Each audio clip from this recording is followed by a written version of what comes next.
Assalamu alaikum warahmatullahi wabarakatuh. Hopefully you people are fine, and today we will study chapter number 12 of second year's physics. ये second year की physics में आपका पहला chapter है और इसका नाम है इलेक्ट्रोस्टैटिक्स। तो सबसे पहले हम इलेक्ट्रोस्टैटिक्स को डिफ़ाइन करते हैं कि इलेक्ट्रोस्टैटिक्स है क्या। इलेक्ट्रोस्टैटिक्स क्या है जी? ये फिज़िक्स की एक ब्रांच है जिसमें इलेक्ट्रिक चार्जेस, ऐसे इलेक्ट्रिक चार्जेस जो कि रेस्ट में हों, उनको आप इलेक्ट्रिक फोर्सेस के ज़ेर असर स्टडी करते हो। ठीक है जी।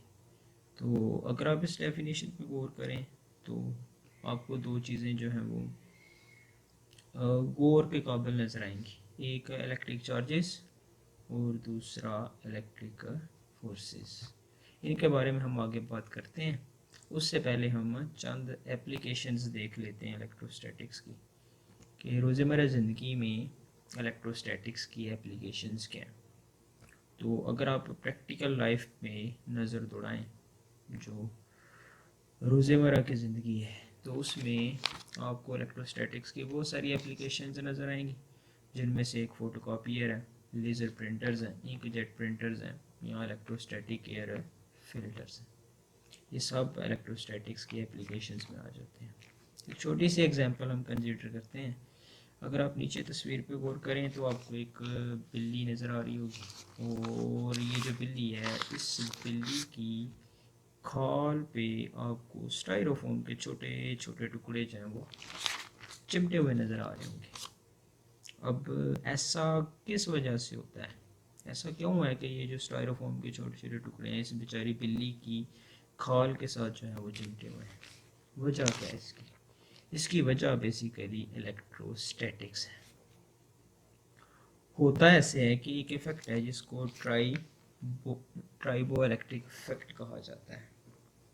तो बिल्ली की जो हरकत है, उसकी मोशन की वजह से उसकी सरफेस पे, उसकी जो खाल है उसकी सरफेस पे इलेक्ट्रोस्टैटिक चार्ज बिल्डअप हो जाता है, प्रोड्यूस हो जाता है या डेवलप हो जाता है।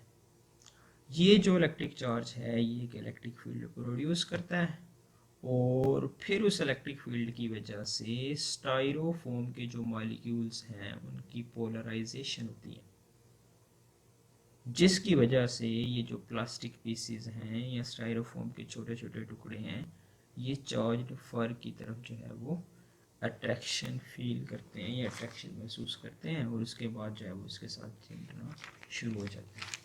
तो ये बेसिकली इलेक्ट्रोस्टैटिक्स काम कर रही है अपना यहाँ पे। नेक्स्ट हमारे लिए जानना ये ज़रूरी है कि इलेक्ट्रिक चार्जेस क्या होते हैं और इलेक्ट्रिक फोर्सेस क्या होते हैं। तो इलेक्ट्रिक चार्जेस और इलेक्ट्रिक फोर्सेस के बारे में जानने से पहले अगर एक एक्सपेरिमेंट परफॉर्म किया जाए,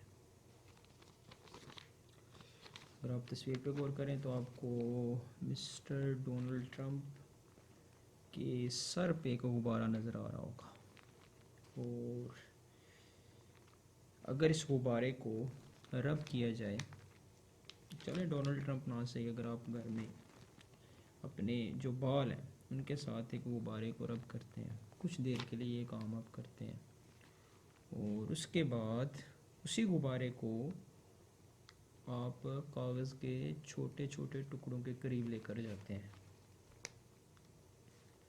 तो होगा क्या? आप देखेंगे, अगर अगर तो एक ड्राई डे है, खुश्क दिन है, हवा में नमी मौजूद नहीं है, तो एक ऐसे दिन में अगर आप कागज़ के छोटे टुकड़ों के करीब एक गुब्बारे को लेकर जाते हैं जिसको आपने अपने बालों के साथ रब किया हुआ है, रगड़ा हुआ है, तो होगा क्या कि वो जो कागज़ के छोटे छोटे टुकड़े हैं वो गुब्बारे के साथ अट्रैक्शन फील करेंगे, उसकी तरफ मूव करना शुरू कर देंगे, और ये जो इनके दरमियान फोर्स है अट्रैक्शन की, ये इतनी स्ट्रॉन्ग हो सकती है कि वो जो कागज़ के टुकड़े हैं वो इसके साथ सस्पेंड भी कर सकते हैं। तो जब इस तरह से होता है, जब चीज़ें इस तरह से बिहेव करती हैं, तो हम कहते हैं कि ये इलेक्ट्रिकली चार्ज्ड हो गई हैं। यहाँ ये चीज़ें जो हैं ये इलेक्ट्रीफाइड है। ये जो इलेक्ट्रीफाइड या इलेक्ट्रिकली चार्ज होना है, इसका मतलब क्या है? इसका मतलब ये है कि जब आप रबिंग का प्रोसेस परफॉर्म कर रहे हैं बालू और गुब्बारे के दरमियान, तो एक तरह का चार्ज जो है वो बालू पे चला जाता है और दूसरी तरह का जो चार्ज है वो गुब्बारे पे चला जाता है, जिसकी वजह से बालू और गुब्बारे दोनों पे किसी एक तर्ज के चार्ज की मिकदार या वैल्यू जो है वो दूसरी तर्ज के चार्ज से बढ़ जाती है। जैसे हो सकता है गुब्बारा जो है वो पॉजिटिवली चार्ज हो जाए, उसमें पॉजिटिव चार्ज की वह मिकदार जो है ये मैग्नीट्यूड बढ़ जाए, और जो बाल हैं उन पे नेगेटिव चार्ज की वैल्यू जो है वो ज़्यादा हो जाए। तो इस इस नेट चार्ज की वजह से ये दोनों एक दूसरे की तरफ अट्रैक्शन जो है वो फील करते हैं। इसको हम इलेक्ट्रिकली चार्ज होना कहते हैं। अब अगर आप इसी तरह के कुछ एक्सपेरिमेंट्स परफॉर्म करें तो आपको जो चीज़ पता चलेगी वो ये कि इलेक्ट्रिक चार्ज एक इंट्रिंसिक प्रॉपर्टी है किसी भी ऑब्जेक्ट या मैटर की, जिसकी वजह से वो दूसरे ऑब्जेक्ट को अपनी तरफ अट्रैक्ट या रिपेल करता है। और जो दूसरी चीज़ पता चलती है वो ये कि चार्जेस दो तरह के होते हैं, एक को आप पॉजिटिव का नाम देते हो और दूसरे को नेगेटिव चार्ज का नाम देते हो। ये एक कन्वेंशन है, शुरू से चली आ रही है ये कन्वेंशन कि इलेक्ट्रॉन्स जो हैं उनको नेगेटिवली चार्ज कहा जाता है और प्रोटॉन्स जो हैं वो पॉजिटिवली चार्ज कंसीडर किए जाते हैं। अब इन चार्जेस की नोयत क्या है इसके बारे में अभी कुछ खास इंफॉर्मेशन जो है वो हम लोगों के पास मौजूद नहीं है। इसके अलावा एक और बात जो पता चलती है कि अगर सेम चार्जेस हों तो वो एक दूसरे को रिपेल करेंगे। मसलन दोनों पॉजिटिव चार्जेस हैं या दोनों नेगेटिव चार्जेस हैं तो वो एक दूसरे को रिपेल करेंगे, और अगर अपोजिट चार्जेस हों तो वो एक दूसरे को अट्रैक्ट करते हैं। अगर पॉजिटिव नेगेटिव को अट्रैक्ट करेगा, नेगेटिव पॉजिटिव को अट्रैक्ट करेगा। और जो लास्ट पॉइंट है हमारे पास इलेक्ट्रिक चार्ज की प्रॉपर्टीज़ के बारे में, वो ये है कि इलेक्ट्रिक चार्ज एक आइसोलेटेड सिस्टम में हमेशा कंजर्व करता है। इसका मतलब क्या है? इसका मतलब ये है कि इलेक्ट्रिक चार्ज को ना तो आप क्रिएट कर सकते हो ना ही आप इसको डिस्ट्रॉय कर सकते हो, बल्कि ये ट्रांसफ़र होता है एक ऑब्जेक्ट से दूसरे ऑब्जेक्ट की तरफ। जैसे अगर आप रबिंग का प्रोसेस जो है वो परफॉर्म करते हो दो ऑब्जेक्ट्स के दरमियान, तो इस प्रोसेस के दौरान चार्ज क्रिएट नहीं होता। ये जो एक ऑब्जेक्ट या दोनों ऑब्जेक्ट जो हैं वो इलेक्ट्रीफाइड हो जाते हैं, ये बेसिकली ट्रांसफ़र ऑफ चार्ज की वजह से होते हैं। एक ऑब्जेक्ट पे एक तरह का चार्ज मुंतकिल हो जाएगा और दूसरे ऑब्जेक्ट पे दूसरी तरह का चार्ज जो है वो मुंतकिल हो जाएगा, जिसकी वजह से वो इलेक्ट्रिकली चार्ज्ड हो जाते हैं। तो याद रखना है कि इलेक्ट्रिक चार्ज हमेशा कंजर्व करता है एक आइसोलेटेड सिस्टम। आप इसको ना क्रिएट कर सकते हो और ना ही डिस्ट्रॉय कर सकते हो। तो अब अगर हम इलेक्ट्रिक फोर्स को डिफाइन करें तो इलेक्ट्रिक फोर्स की डेफिनेशन क्या होगी? ये एक रिपल्सिव या अट्रैक्टिव इंटरेक्शन है चार्ज्ड ऑब्जेक्ट्स के दरमियान। वो ऑब्जेक्ट्स जो कि चार्ज्ड हों उनके दरमियान रिपल्सिव या अट्रैक्टिव इंटरेक्शन जो होता है उसको इलेक्ट्रिक फोर्स का नाम दिया जाता है। जैसे आपके पास एक पॉजिटिवली चार्ज्ड ऑब्जेक्ट है और दूसरा नेगेटिवली चार्ज्ड ऑब्जेक्ट है, तो दोनों क्या करेंगे? दोनों एक दूसरे की तरफ अट्रैक्शन फील करेंगे, और ये जो अट्रैक्शन की फोर्स है इसको आप इलेक्ट्रिक फोर्स का नाम दे रहे हो। अगर दोनों ही सेम चार्जेस हैं, जैसे वो दोनों नेगेटिव हो सकते हैं या दोनों पॉजिटिव हो सकते हैं, तो उनके दरमियान ये जो अट्रैक्शन होगी, सॉरी, इनके दरमियान ये जो रिपल्शन होगी, उसको इलेक्ट्रिक फोर्स का नाम दिया जाता है। अब इलेक्ट्रिक फोर्स के बारे में हमें पता चल गया, इलेक्ट्रिक चार्जेस के बारे में भी पता चल गया कि ये क्या चीज़ें हैं। अब ये जो इलेक्ट्रिक फोर्स है, इसकी क्वांटिटेटिव नेचर क्या है, इसकी मिकदारी नोयत क्या है। यानी जब दो ऑब्जेक्ट्स एक दूसरे को अट्रैक्ट करते हैं या रिपेल करते हैं, तो वो कितनी फोर्स लगा के अट्रैक्ट या रिपेल करते हैं। तो इसके बारे में हमारे पास क्या कोई ऑथेंटिक इंफॉर्मेशन मौजूद है या नहीं, ये जानना बड़ा ज़रूरी था कि इलेक्ट्रिक फोर्स की क्वांटिटेटिव नेचर क्या है, ये कितनी फोर्स लगा के एक दूसरे को अट्रैक्ट या रिपेल करते हैं। तो 1784 में एक फ्रेंच मिलिट्री इंजीनियर थे, चार्ल्स कूलम, उन्होंने इलेक्ट्रिक चार्जेस के दरमियान ये जो फोर्स है, इसके बारे में फर्स्ट मेजरमेंट जो है वो दी थी, और अपनी मेजरमेंट्स की बुनियाद पर उन्होंने एक लॉ डिड्यूस किया, एक कानून पेश किया, जिसको आज हम कूलम्स लॉ के नाम से जानते हैं। तो ये कूलम्स लॉ जो है ये क्या है, अगर इसके स्टेटमेंट पे गौर किया जाए तो ये स्टेटमेंट इसकी क्या है। The force between 2 point charges is directly proportional to the product of magnitude of charges and inversely proportional to the square of distance between them. Coulomb's law क्या कहता है, कूलम्स लॉ बताता है हमें कि दो अगर आपके पास पॉइंट चार्जेस हैं, तो उनके दरमियान ये जो इलेक्ट्रोस्टैटिक फोर्स है, रिपल्शन या अट्रैक्शन की, ये उन दोनों चार्जेस की मैग्नीट्यूड के प्रोडक्ट के डायरेक्टली प्रोपोर्शनल है, और उनके दरमियान जो डिस्टेंस है उसके स्क्वायर के इनवर्सली प्रोपोर्शनल है। मतलब ये कि अगर आप उन दोनों चार्जेस जो हैं उनकी अगर आप मैग्नीट्यूड को इंक्रीज करते हैं, तो आपके पास जो फोर्स है वो बढ़ जाएगी, और अगर आप उन दोनों चार्जेस के दरमियान जो डिस्टेंस है उसको डिक्रीज करते हैं तो फोर्स बढ़ेगी। अगर आप उनके दरमियान डिस्टेंस को इंक्रीज करते हैं तो फोर्स जो है वो डिक्रीज कर जाएगी। तो सपोज करें कि आपके पास दो चार्जेस हैं, एक है जी प्लस Q1 और दूसरा है प्लस Q2, और इन दोनों चार्जेस के दरमियान जो डिस्टेंस है वो डिस्टेंस है हमारे पास R। तो according to Coulomb's law, Coulomb's law की जो स्टेटमेंट है उसके अकॉर्डिंग हमें पता चलता है कि ये जो फोर्स एक दूसरे पे, ये जो फोर्स एक दूसरे पे लगाएंगे, अगर उस फोर्स का नाम F हो, तो F डायरेक्टली प्रोपोर्शनल होगा Q1 Q2, magnitude of charge Q1 and magnitude of charge Q2। इस इक्वेशन को अगर आप इक्वेशन नंबर 1 का नाम दे लें, और उसके बाद जो सेकंड पार्ट है कूलम्स लॉ के स्टेटमेंट का, उसके अकॉर्डिंग यही फोर्स इनवर्सली प्रोपोर्शनल होगी square of distance between these two charges.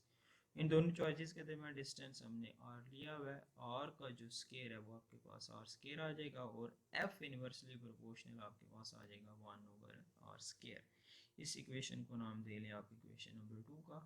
अब अगर आप इक्वेशन नंबर 1 और 2 को कंबाइन कर दें तो आपके पास कुछ इस तरह से इक्वेशन आ जाएगी कि F directly proportional Q1 Q2/r²। ये आपके पास इक्वेशन नंबर 3 है। अब अगर इस प्रोपोर्शनैलिटी को ख़त्म किया जाए तो हमारे पास आ जाएगा F इज इक्वल टू के Q1 Q2/r²। इस इक्वेशन को आप नाम दे लें कि ये इक्वेशन नंबर 4 है। जबकि ये जो प्रोपोर्शनैलिटी को ख़त्म करने के लिए हमने यहाँ पे जो k यूज़ किया है, ये एक कांस्टेंट है।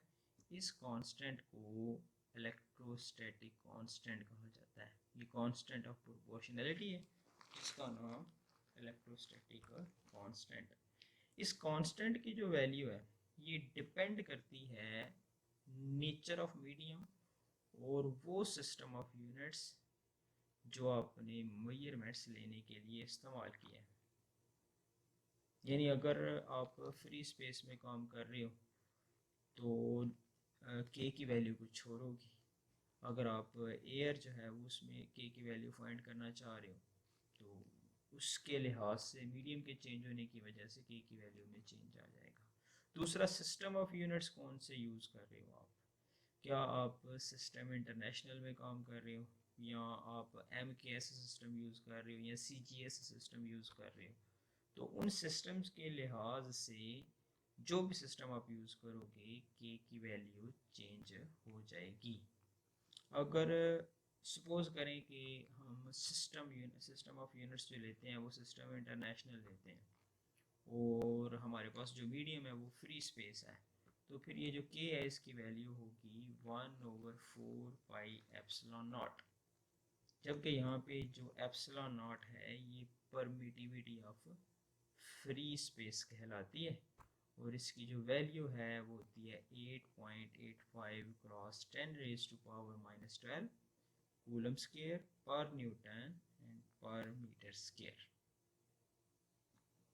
अब अगर के की वैल्यू इस इक्वेशन में, ये जो ऊपर इक्वेशन आपके पास इस इक्वेशन में लगा दी जाए तो k इज इक्वल टू आपके पास आ जाएगा 1/4 एंड पाई की वैल्यू 3.14 क्रॉस एप्सिलॉन नॉट की वैल्यू 8.85 क्रॉस 10⁻⁻12।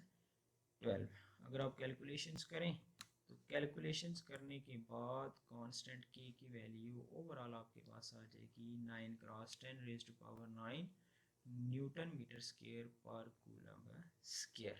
तो ये है जी आपके पास कूलम इलेक्ट्रोस्टैटिक कांस्टेंट की वैल्यू। अब नेक्स्ट जो चीज़ हमने जाननी है वो है vector form of Coulomb's law, कि कूलम्स लॉ की वेक्टर फॉर्म जो है वो क्या है। कूलम्स फोर्स जो है ये एक म्यूचुअल फोर्स है। म्यूचुअल फोर्स होने का मतलब क्या है कि अगर आपके पास दो चार्जेस हैं, एक है Q1 और दूसरा है Q2, तो ये जो दोनों चार्जेस हैं ये एक दूसरे पर इक्वल और ऑपोजिट फोर्स एक्सर्ट करेंगे। चलें सपोज करें कि चार्ज Q1 जो आपने कंसीडर किया हुआ स्टार्ट में, वो जो फोर्स एक्सर्ट करता है चार्ज Q2 पर वो है F21, और वो फोर्स जो चार्ज Q1 पे एक्सर्ट कर रहा है वो फोर्स है F21। तो फिर कूलम्स लॉ के अकॉर्डिंग जो फोर्स F21 है वो किसके बराबर होगी? कांस्टेंट ऑफ प्रोपोर्शनैलिटी के पहले चार्ज Q1 की value magnitude multiply by second charge Q2 की magnitude over square of distance between them and unit vector R21। Similarly जो Q2 चार्ज Q1 पे जो फोर्स एक्सर्ट करता है F21, उसकी वैल्यू क्या आ जाएगी आपके पास K Q1 Q2 over R square and unit vector R12। इस इक्वेशन को नाम दे लें आप इक्वेशन नंबर 6 का। जबकि ये जो यूनिट वेक्टर्स आप यहाँ पे यूज़ कर रहे हो R21 एंड R12, ये क्या है? R21 यूनिट वेक्टर है जो कि डायरेक्टेड है from Q1 to Q2। Charge Q1 से Q2 की तरफ जो F21 फोर्स की डायरेक्शन देगा यूनिट वेक्टर, वो आपके पास R21 है। इसी तरह से R12 क्या है? ये वो यूनिट वेक्टर है जो कि चार्ज Q2 से Q1 की तरफ लगने वाली फोर्स की डायरेक्शन के बारे में इंफॉर्मेशन देगा। अब आप देख सकते हो कि ये जो यूनिट वेक्टर R21 है ये इक्वल है minus times unit vector R12। इसका मतलब ये है कि ये दोनों यूनिट वेक्टर्स मैग्नीट्यूड में तो इक्वल है लेकिन डायरेक्शन में अपोजिट है। माइनस साइन यहाँ पे अपोजिट डायरेक्शन को शो कर रहा है।